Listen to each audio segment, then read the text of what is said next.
வணக்கம்.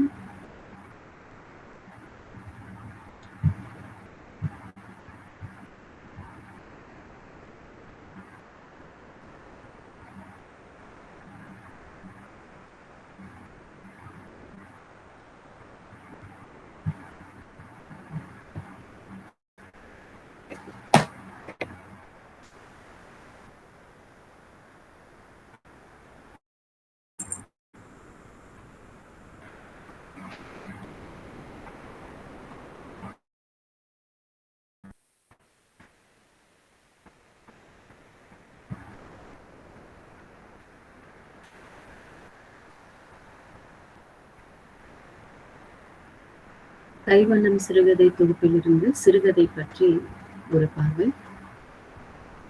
தற்கால இலக்கிய வரிசையில் 19ஆம் நூற்றாண்டுகளில் பிழைத்து தழைத்து மற்றும் ஒரு இலக்கிய பிரிவு சிறுகதை. சிறுகதை என்பது சிறுமை பிளஸ் கதை என்ற அளவில் சிறியதாக அமைய வேண்டியது. ஒரு நிகழ்வை அல்லது ஒரு செய்தி அல்லது ஏதோ ஒரு பாத்திரத்தை கொண்டு ஒன்று அல்லது 2 பாத்திரங்களை கொண்டு ஒரு திடீர் திருப்பங்களோடு, ஒரு மாற்றங்களோடு ஒரு அமைப்பு ஒன்றை உருவாக்கி கதை போக்கில் கொண்டு வருவது சிறுகதை. நாவல் படிப்பதை விட ரொம்ப எளிமையாக கதையின் முடிவு மனதில் ஒரு சிறிய பாதிப்பை ஏற்படுத்தும் வண்ணத்தில் அமையக்கூடியது. சிறுகதை என்ற அமைப்பு வங்காள மொழியில்தான் முதலில் தோன்றியது. நம் தாய்மொழியான தமிழ் மொழியில் பரமார்த்த குரு கதைதான் முதலில் தோன்றியது எனலாம். இன்றைய நாளில் சிறுகதை தொகுதிகள் பெருகிவிட்டன. சமூக சூழல், முற்போக்கு சிந்தனைகள், அந்தந்த காலகட்டத்திற்கு தகுந்தாற் போன்ற சமுதாய பிரச்சனைகள் இவற்றை கருவாக கொண்டு அமைவதே சிறுகதை. அந்த வகையில் கைவண்ணம் சிறுகதை தொகுப்பில் அமைந்திருக்கும் தாத்தா தொலைந்து போனார் இரா காமராசு எழுதிய இந்த கதையை பற்றி இப்போது நாம் பார்க்க இருக்கிறோம்.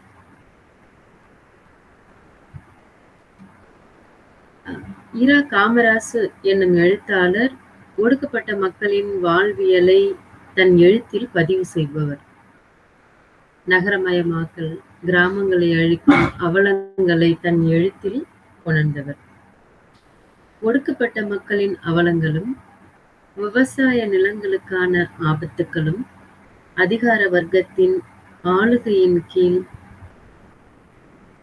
முழக்கமின்றி அடங்கும் நிலையை தன் கதைகளில் எடுத்து காட்டியுள்ளார். அவ்வகையான ஒரு கதையே தாத்தா தொலைந்து போனார் என்னும் கதை.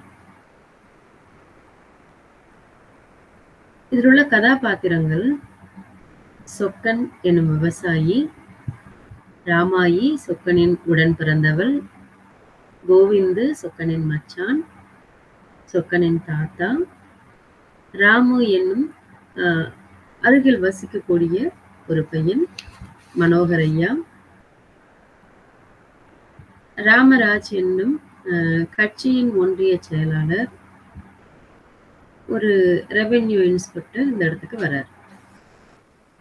இவங்க தான் இந்த கதையினுடைய ஒரு கதாபாத்திரங்களாக இருக்கிறாங்க. சொக்கனுக்கு ஒரு 3 மாதங்களுக்கு முன் நடந்த நிகழ்வு ஒன்று நினைவுக்கு வருகிறது. குப்பம்மாள் மகளிர் கல்லூரி என்னும் பெயர் தாங்கிய ஒரு பேருந்து பாரி மளிகையை கடந்து போகிறது. எப்போதுமே ஒரு சலசலப்பு இல்லாத, பேருந்துகள் அதிகம் செல்லாத அந்த பகுதியில ரொம்ப அழகாகவும் ரொம்ப பொலிவோடும் விதவிதமான ஒரு கல்லூரி மாணவிகளை அழைத்து செல்லக்கூடிய ஒரு பேருந்து அந்த வழியா போகுது. வயது வித்தியாசமின்றி எல்லா கண்களும் அந்த பேருந்திலேயே இருக்குது. அப்போ சொக்கனுக்கு தன்னுடைய பழைய நினைவுகள் தோன்றுது. சொக்கனின் தாத்தாவிற்கு 4 ஏக்கர் பூர்வீக சொத்து இருக்கு.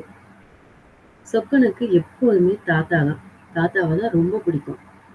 தாத்தா மாதிரியே மீசை, தாத்தா மாதிரியே கொடை, கையில ஒரு தடி, ஒரு கூண்டு வண்டி, தரையில் படுக்கை, சுருட்டு ஒன்று, புதுசுக்கு அமையாது சொல்லணும். அந்த என்னுடைய ரொம்ப இப்படி இருக்கும்போது தாத்தா பிள்ளைகள் ஒண்ணு வந்து சொக்கனனுடைய அப்பா, என்னுடைய சித்தப்பா. சித்தப்பா சின்ன வயசுலயே இலவச கப்பல் ஏறி சிங்கப்பூருக்கு போயிட்டாரு. 70 வருஷமா எந்த தகவலும் இல்லை சித்தப்பா கிட்ட. 4 ஏக்கர் சொத்தும் சொக்கனின் அப்பாவிற்கு வந்து சேர்ந்தது. அப்பாவுக்கு 2 பிள்ளைகள். ராமாய்க்கும் கல்யாணம் ஆயிடுச்சு. அப்பா இருக்கும்போது 10 கடா வெட்டி 7 கிராமத்தையும் ஓட்டி கோட்டை அனுப்பி வைக்க தாத்தாவோட பூர்வீக சொத்து 2 ஏக்கர் மாடி வீட்டுக்காரனுக்கு வித்தாச்சு. மீதமுள்ள 2 ஏக்கர் நிலத்துல 9 எரும மாடுகளையும் அப்பாவினுடைய காலையும் தாத்தாவோட கூண்டு வண்டி சொக்கனுக்கு சொத்தாக இருந்துச்சு. தாத்தா காலத்தோட உருவ தாளடி எல்லாம் போச்சு. இப்போ ஒரு பருவ சாகுபடிதான். சொக்கனுக்கு சீம் உரமெல்லாம் கிடையாது. எல்லாமே இயற்கை உரமா தான் இருக்கணும் அப்படின்னு எருமை மாடுகள் போடுற அந்த சாணத்தையும் தண்ணியில போக மீதி நெல்லு வீட்டிற்கு வந்து சேரும். சோறு ஆக்குனா வாயில வைக்க முடியாம ஒரு கசப்பு. வித நெல்லு இல்லாம எல்லாத்தையும் சொக்கன் மனைவி திட்டி திட்டியே சோறாக்கி வச்சிருவா. சொக்கனுக்கு புது நெல்லு தேவையா இருந்துச்சு. அப்போ தன்னுடைய மச்சான கோவிந்தனை தேடி வயலுக்கு போறாரு. அங்க போகும்போது ஆளுருட்டி வாய்க்காலை தாண்டிதான் வரப்புல ஏறினாரு. வயல் அருகே பார்த்தா ஒரே கூட்டம். எனக்கு இல்லாம இன்னைக்கு இவ்வளவு கூட்டமா இருக்குது அப்படின்னு சொல்லிட்டு சொக்கனுக்கு ஒண்ணுமே புரியல. ஒரே வெள்ளை வெட்டிக்காரங்களா நிக்கிறாங்க. சொக்கனுக்கு ஆச்சரியம் ஒரு பக்கம், இன்னொரு பக்கம் தடுமாற்றம். என்னாச்சு? நிலத்துல ஒருவேளை ஏதாவது புதையல் எதுவும் வந்துருச்சோ, இல்ல வேற ஏதாவது தகராறான்னு தெரியலையே அப்படின்னு யோசிச்சுக்கிட்டே அங்க இருக்கிற நிலத்துக்கு பக்கத்துல அவர் போறாரு. அங்க போகும்போது சாராயம் காட்சி விட்டு பெரிய மனுஷனான இன்னைக்கு சொல்லக்கூடிய ஒரு கட்சியினுடைய ஒன்றிய செயலாளராக இருக்கக்கூடிய ராமராஜ் 10 அடி முன்ன வந்து சொக்கனை வரவேற்கிறார். சொக்கனுக்கு சுத்தி முத்தி பார்க்கும்போது விதவிதமா கார்லாம் வந்து நிக்குது. அரசாங்க ஜீப் எல்லாம் வந்து நிக்குது. நிறைய பைக்குகள் வந்து நிக்குது. பெரிய கண்களோடு மிரட்டக்கூடிய அளவிற்கு ஒரு தொந்தியுமாக இருக்கக்கூடிய அளவிற்கு என்ன பண்றாங்க, பெரிய பெரிய மனிதர்கள் வந்து நிக்கிறாங்க. அவங்கள பார்க்கும்போது எப்படி இருந்துச்சு அப்படின்னு சொன்னா, பருந்தை கண்டுவிட்ட தாய்க்கோழி போல அங்க இருக்கக்கூடிய வயல்காரர்கள்லாம் என்ன பண்றாங்க, என்ன நடக்குமோ தெரியலையே அப்படின்னு சொல்லிட்டு கடவுளை வேண்டிட்டு நிக்கிறாங்க. அப்போ விஓஓ வந்து என்ன பண்றாரு, சொக்கன் கிட்ட வந்து, இந்தப்பா ஒரு கையெழுத்து போடுங்க அப்படின்னு சொல்லி கேட்கிறாரு. அரசாங்க மானியம் எதுவும் தரப்போதா என்று மண்ணை பார்த்தே பேசினார். அப்போ ஆரை வந்து கேட்கிறாரு, மனோகர் ஐயா, இந்த நிலத்துல ஒரு மகளிர் கல்லூரி கட்ட போறாராம். அரசாங்கமும் உத்தரவு போட்டாச்சு. வெளியில விற்கிற விலையை விட குழிக்கு 10 ரூபாய் சேர்த்து தராங்க.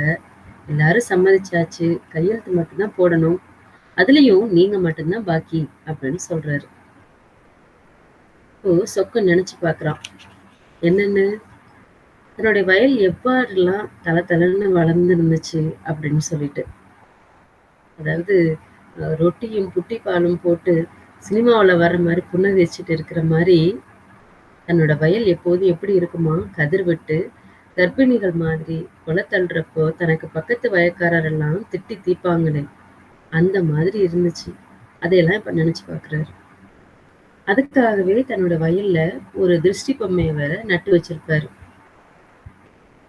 இதெல்லாம் சொக்கனுக்கு ஞாபகம் வருது. இந்த நேரத்துல போய் தன்னோட நிலத்தை வந்து இப்படி விலைக்கு கேட்குறாங்களே, என் வயல் எப்படிலாம் விளைஞ்சது, எப்படிலாம் நான் விவசாயம் பண்ணேன், என் தாத்தா காலத்துல இருந்து எப்படிலாம் இருந்துச்சு அப்படின்னு சொல்லிட்டு. இப்ப இருக்கிற விவசாயம்லாம் பக்கத்துல இருக்கக்கூடிய மாடி வீட்டுக்கார பையன் கூட காந்தி கிராம பல்கலைக்கழகத்துல படிச்சுட்டு அவங்க சொல்ற கல்ச்சர் ஜேன்னு புது புது விதைன்னு நிறைய விஷயம் சொல்றான். கையெழுத்து போட்டு விதை நெல் வாங்கி வரணும்னு கூறினான். தாத்தா காலத்துல இருந்து விதை நெல் கோட்டை கட்டி தான் பழக்கம். கதிர் முற்றி சாய போற சமயத்துல கலப்புகளை எல்லாம் வளப்பமா உள்ள இடத்துல வட்டம் போட்டு தனியா அறுத்து தூசி தட்டி கோட வெயில்ல போட்டு ஓட்டை கட்டியாச்சுன்னா ஒரு நெல்லு பழுதா போகுமா? போன வருஷம் பெஞ்ச மழையில எல்லாம் வயலும் மூழ்கி போச்சு. சொக்கன் வயல் மட்டும் மேடா இருந்ததுனால தண்ணி வடிஞ்சு நிலம் வெள்ளத்துல பாதிக்கப்படல. நெல்லும் கிடைச்சிச்சு. சொக்கனுக்கு தன் நிலத்தின் மீது தாத்தா மீது கொண்ட பாசம் அதை விட்டு தரவே மனசில்ல. ஆனா சுத்தி இருந்தவங்க ஆளுக்கு ஒரு மிரட்டலோட மிரட்ட, மனோகர் பூஜை எல்லாம் போட்டாச்சு, எல்லாம் தயாரா இருக்கு. இந்த இடத்துல ஜல் ஜல்னு சுடிதார் மிடியோட இளவட்டங்கள்லாம் சுத்தி வர்றதை பார்க்கலாம் அப்படின்னு சொல்லிட்டு எல்லாரும் ஆளுக்கு ஒரு பக்கமா சொக்கனை மிரட்டுறாங்க. இன்னும் அதிகமாக போய் ஒரு படி, நீ வீட்டுக்கு உயிரோட போகணுமா வேண்டாமா அப்படின்னு சொல்லக்கூடிய அளவிற்கு மிரட்ட ஆரம்பிச்சுட்டாங்க. சொக்கனால மேற்கொண்டு எதுவுமே கூற முடியல. எதுவுமே சொல்லாம கை நாட்டிட்டு திரும்பி வராரு. கட்டில்ல கிடந்த தாத்தாவோட உருவம் அவனுக்கு நிழலாடுது. இப்போ நினைச்சு பார்த்த அந்த விஷயங்கள் எல்லாம் கண்ணு முன்னாடி போகுது. 3 மாதத்திற்கு பின்னாடி சொக்கன் கண் முன்னே உப்பம்மாள் மகளிர் கல்லூரியை எதிரில் பார்க்குறான். 3 மாசத்துக்கு முன்னாடி தன்னிட்ட வந்து இந்த நிலத்தை எப்படிலாம் எழுதி வாங்கினாங்க, இன்னைக்கு அந்த இடத்துல ஒரு கல்லூரி உருவாயிடுச்சு. இந்த 3 மாத நிகழ்வுல மூழ்கி போன சொக்கனை ஒரு தள்ளுவண்டிக்காரன் ரொம்ப எரிச்சலோட திட்டிட்டு போறான். வழியில வந்து நின்னுக்கிட்டு இப்படி வேடிக்கை பார்த்துட்டு இருக்கியே அப்படின்னு. சொக்கன்கிட்ட இப்போ குடை கிடையாது, கையில தடி கிடையாது, பூண்டு வண்டி இல்லை. மனசுல பொத்தி பொத்தி காத்த தாத்தாவும் இப்ப இல்லை. தோல்ல கிடந்த துண்டை எடுத்து வாயில அமுக்கிக்கிட்டு சூடுபட்ட மாடு மாதிரி சொக்கன் நடந்து போனான். இந்த கதை என்ன சொல்ல வருது? விவசாய நிலங்களின் அபகரிப்பு, மண்ணின் தனித்தன்மை, மக்களின் தனித்தன்மை, நெல்லோட தரம், இது எல்லாமே இன்னைக்கு சிதைஞ்சு அழிக்கப்பட்டு உருவாக்க பெறும் மாய தோற்றம்தான் இன்னைக்கு நடந்துகிட்டு இருக்குது அப்படின்றத இந்த கதை சொல்லுது. சொக்கனினுடைய அந்த நினைவுகளை பார்க்கும்போது நமக்கே ஒரு வருத்தத்தை ஏற்படுத்துற மாதிரி இருக்குது. ஆனா இன்னைக்கு இருக்கக்கூடிய சூழல், விவசாய நிலங்களெல்லாம் அழிச்சிட்டு புதுசு புதுசா பெரிய பெரிய மாட மாளிகைகள்லாம் கட்டி அதுல வரக்கூடிய செல்வம் தான் இன்னைக்கு பெருசு அப்படின்னு நம்ம நினைச்சிட்டு இருக்கோம். நன்றி.